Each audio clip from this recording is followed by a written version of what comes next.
De Mota fora da lei. São 14h41 agora no horário de Brasília. Pois bem, como nós já havíamos dito na abertura do programa, agora às 14 já está conosco o nosso convidado, o professor Dr. Júlio Moraes Oliveira. Ele é professor e advogado. É sobre aquele assunto da pessoa desabafar nas redes sociais contra uma instituição, uma empresa, uma prestadora de serviço, ou seja, como o cliente não gostou e colocou, portanto, ali o seu desabafo na rede social. Isso pode render problemas ou não? Professor Júlio Moraes, seja mais uma vez bem-vindo aqui ao nosso Justiça na Tarde. Muito obrigado também por aceitar o nosso convite. Muito boa tarde para o senhor.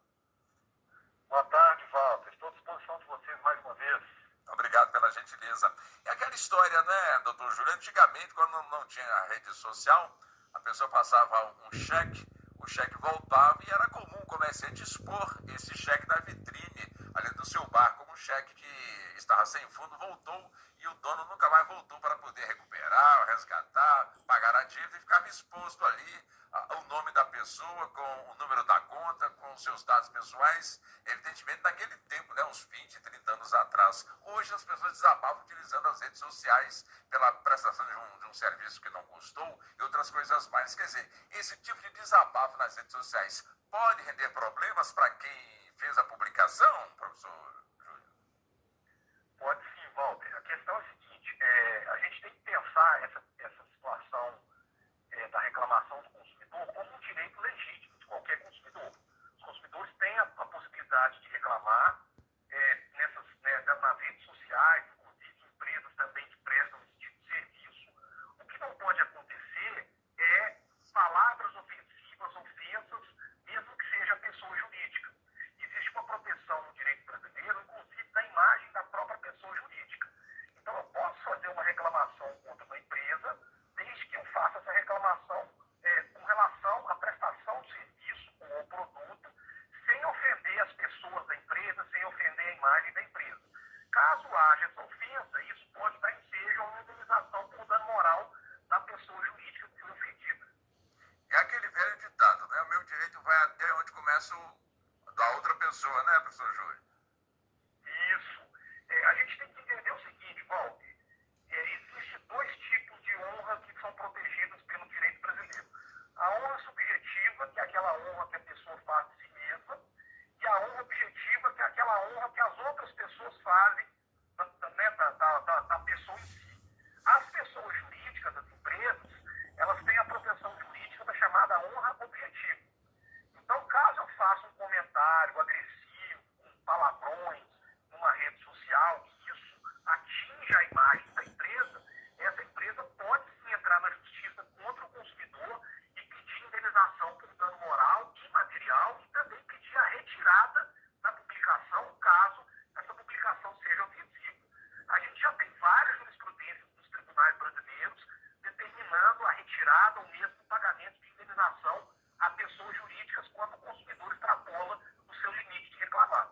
Então, o que é bom o consumidor pensar muitas vezes ele pode reclamar, ele tem direito de reclamar, existe a proteção da liberdade de expressão, mas que ele faça isso com bom senso, que ele fale sobre o produto, sobre o serviço, de forma moderada. Eu sei que às vezes é difícil, né, a gente se controlar, porque a gente está chateado com uma prestação de serviço, mas o consumidor precisa ter esse controle para ele não ter que indenizar a empresa e aí acaba revertendo a situação, né?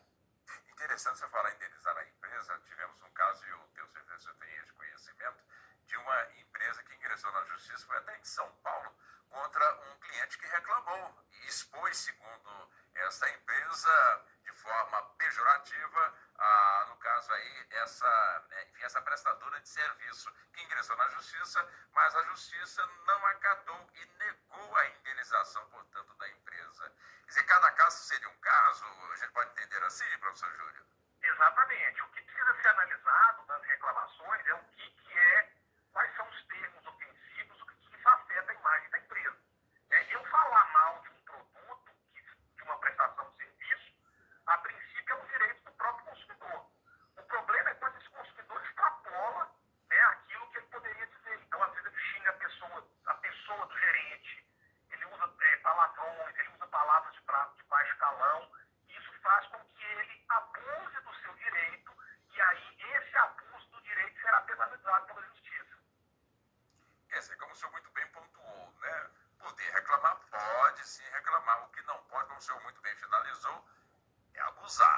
professor Júlio? Exatamente. Então, assim, o consumidor, quando for pensar em fazer uma reclamação, ele deve respirar, contar até 10, escrever de forma moderada, para que a empresa tenha acesso àquela reclamação, para que ela possa melhorar a prestação do serviço, mas sem ofender as pessoas que trabalham na empresa, sem ofender a própria empresa, sem usar palavrões. Eu sei que às vezes a gente fica, exaltado com essas situações, a gente se sente indignado, mas isso não vai fazer diferença no direito do consumidor. A questão é que ele precisa tomar cuidado com essas reclamações, porque a cada dia que passa, com essa exposição das redes sociais, as empresas também estão de olho nessas reclamações. E elas também têm um corpo jurídico que muitas vezes vai verificar se aquela reclamação extrapolou ou não os direitos daquele consumidor. Então, o consumidor precisa tomar muito cuidado ao fazer uma reclamação contra uma empresa, usar sempre a moderação, que aí não tem problema. Manda o bom senso, o cliente, como o senhor muito bem pontuou, né? Às vezes a pessoa ficou nervosa por conta da má qualidade na prestação do serviço, e está ali indignada e pronta para realmente expor toda a sua indignação. Quer dizer, vale o bom senso a pessoa, ao invés de expor a empresa, fazer uma comunicação direta com a empresa, com a direção da empresa, fazendo ali a sua reclamação, dialogando com a empresa sobre a sua indignação diante da prestação do serviço, professor Júlio? Isso. A maioria das empresas tem aquele SAC, que a gente chama de serviço de atendimento ao consumidor. Esse é um canal importante de comunicação do consumidor com a empresa. Então, o consumidor tem que procurar todos os meses tentar resolver o seu problema de forma amigável. Caso isso não seja possível, aí ele pode fazer uma reclamação nessas empresas que prestam esse tipo de serviço, ou até mesmo na rede social, mas de forma sempre moderada, explicando o que aconteceu, explicando a sua insatisfação. É nesses casos que a pessoa faz isso, mesmo que a empresa entre na justiça, a liberdade de expressão, o direito de se manifestar está protegido. O que não pode acontecer são os excessos, que a gente chama no direito de abuso de direito. Entendo. É evidente que o cliente, o consumidor, né, como o senhor muito bem pontua, indignado, ele tem os caminhos para poder buscar ali uma solução. Quer dizer, essa solução ela viria, começaria no PROCON ou começaria numa delegacia de polícia voltada para o consumidor, professor Júlio? Valber, isso depende muito do problema que o consumidor tenha sofrido. Então, assim, no primeiro momento, é interessante que ele procure a própria empresa, através dos seus serviços, dos seus canais de atendimento. Caso isso não se resolva, ele vai para os órgãos de defesa do consumidor. Hoje a gente tem disponível para os consumidores uma plataforma de âmbito nacional, que é a plataforma consumidor.gov.br. Essa plataforma, o consumidor pode reclamar contra várias empresas e elas têm 5 dias para responder as reclamações dos consumidores. Então, assim, nessa plataforma, que é uma plataforma do Ministério da Justiça, o índice de solução de algumas empresas ultrapassa os 90%. Então, esse é um primeiro caminho.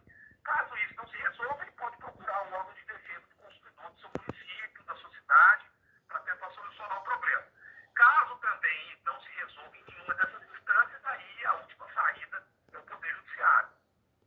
Ou seja, o importante é a moderação, né? Já caminhando para o encerramento da entrevista, o senhor iniciou falando justamente nessa questão, né? Da pessoa respirar, aquela que está indignada com a má prestação do serviço por conta da empresa fornecedora, a que prestou, portanto, tem o serviço. O importante é moderar, se equilibrar e buscar, portanto, aí as suas providências, já que caminho para a solução, caminho legal existe, né, doutor Júlio? Existe. O consumidor tem que lembrar que quando a gente se manifesta pela rede social, por essas empresas de reclamações, outras pessoas vão estar lendo aquela reclamação.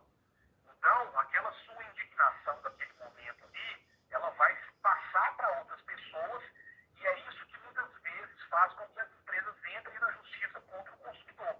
Quando ele se manifesta de forma excessiva, de forma agressiva, de forma desmoderada,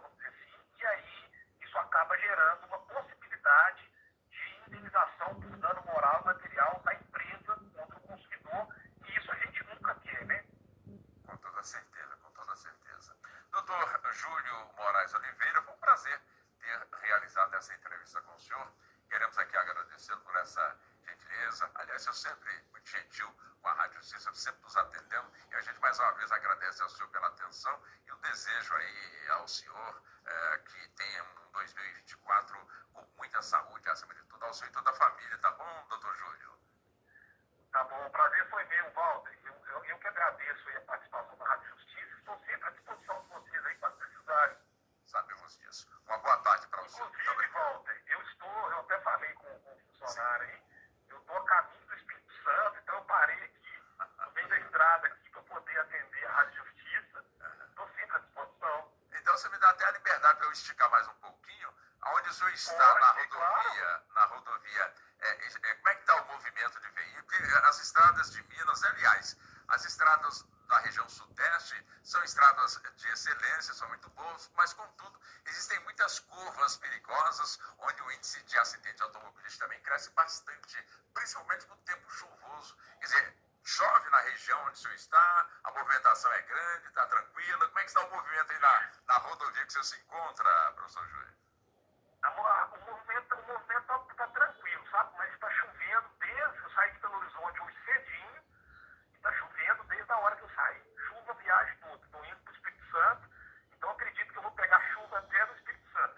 Mas a estrada está tranquila, não tem tantos buracos assim, não está muito movimentada. Eu acredito que o maior fluxo aconteceu ontem e anteontem, né? Hoje já está bem mais tranquilo para poder pegar a estrada aí. Engraçado, né? A gente visualizando o mapa do Brasil, a gente vê ali colado os estados de Minas com o Espírito Santo. A gente acha que é um pulo, né? Um salto, ou seja, de Belo Horizonte até Vitória, fica se imaginando, deve ser alguma meia dúzia de quilômetros. O senhor disse que já está em viagem desde a parte da manhã, ainda não chegou no estado. O senhor já está no estado, só não chegou ainda no município de destino, professor Júlio. Eu já estou no estado, a distância de BH ao Espírito Santo é quase 600 quilômetros. É longe. Então, assim, em dias bons a gente gasta 10 horas, 11 horas de viagem. É mais ou menos isso. Tá bom, então. Bom, a gente deseja também uma excelente viagem para o senhor, né? Por conta da tranquilidade também que o senhor dirige, eu tenho certeza disso, né? Infelizmente, nós temos aqueles outros motoristas que nem sempre respeitam a sinalização de trânsito, excedem muito na velocidade, daí o resultado negativo que a gente não quer que aconteça. Mas desejamos ao senhor uma excelente viagem, tá bom, doutor Júlio? Tá joia, um abraço para todos aí. Um abraço para o senhor, muito obrigado pela gentileza. Muito obrigado, boa tarde para o senhor. É isso, nós conversamos com o doutor Júlio Moraes Oliveira, ele é advogado, é professor de Direito, conversando conosco sobre essa questão, né? Essa questão aqui das redes sociais. E a gente entende, né? As pessoas às vezes ficam indignadas,